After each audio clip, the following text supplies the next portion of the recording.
Lavande sir, माझा आवाज येतो तुमच्यापर्यंत? येतो.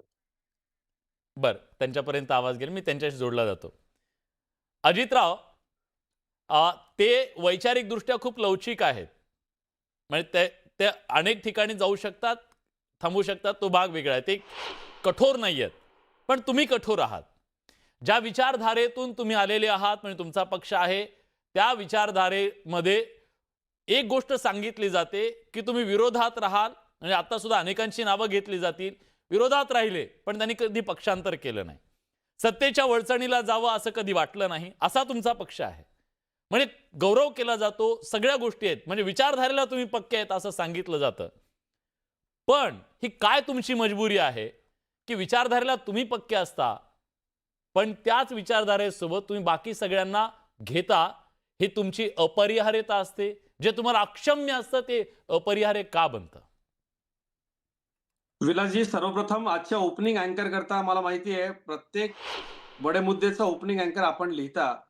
इलाहींच्या ओळी आणि गझल नवाज भीमराव पांचाळेंनी ते सगळ्या महाराष्ट्रामध्ये पोहोचवल्या. आजच्या ओपनिंग अँकर करता पत्रकार म्हणून मी समस्त महाराष्ट्राच्या वतीनं आपलं आधी अभिनंदन करतो. आणि एक आपल्याला सांगतो, की "पानी रे पानी तेरा रंग कैसा, उसमें मिलाया उस जैसा" असं आमचं नाहीये. तर ज्यांना आम्ही आमच्या बरोबर घेतो, हं. त्यांना आमच्या रंगात रंगावं लागतं, भगव्या रंगात रंगावं लागतं, राष्ट्रहितामध्ये रंगावं लागतं.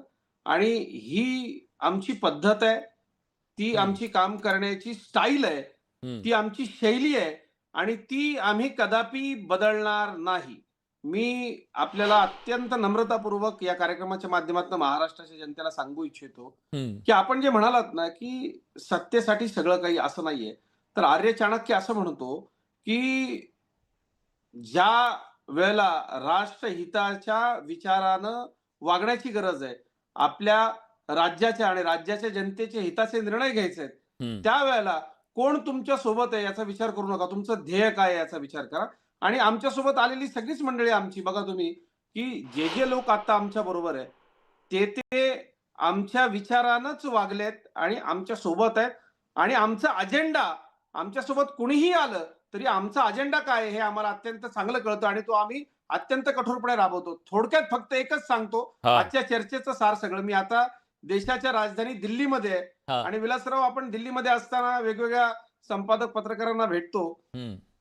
थोडक्यात फक्त इतकंच सांगतो, की एक फार मोठे संपादक आज त्यांना दुपारी मी भेटायला गेलो होतो. ते म्हणाले, की "महाराष्ट्र की राजनीति में पार्टियां तो बहुत सारी है, चलाने वाला आदमी एक ही है.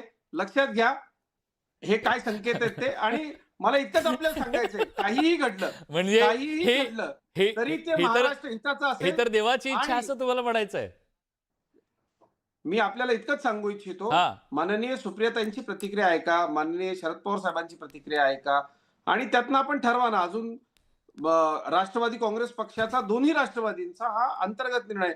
त्यामुळे मला याबाबतीत बोलण्याचा काही अधिकार नाही. सर्वस्वी तो त्यांच्या प्रवक्त्यांचा अधिकार आहे. नाही, परंतु मला नेत्यांचा इतकंच सांगायचं नेत्यांचा आहे. नेत्यांचा. ठीक आहे. नाही, नाही. एक इथं प्रश्न. या चर्चेमध्ये सांगण्याचा प्रवक्त्यांचा आहे आणि हां. निर्णय घेण्याचा अधिकार त्यांच्या नेत्यांचा. अगदी, अगदी, अगदी, अगदी. मी येतो तुमच्याकडे.